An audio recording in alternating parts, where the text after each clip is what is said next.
في 2025 ما زال العالم يفاجئنا، وهذه 3 اختراعات ظهرت هذا الشهر فقط، وتبدو وكأنها قادمة من المستقبل.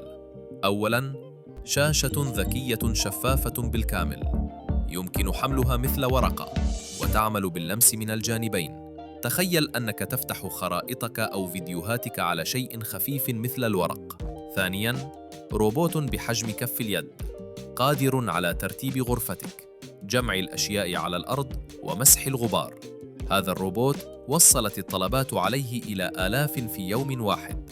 ثالثاً، جهاز طائر صغير مثل كرة، يلتقط صوراً وفيديوهات بطريقة احترافية دون الحاجة لأي تحكم منك. يكفي أن تبتسم له فيتبعك تلقائياً. هذه الاختراعات مجرد بداية، والعالم يتغير أسرع مما نتخيل. أي اختراع أعجبك أكثر؟ أخبرني في التعليقات.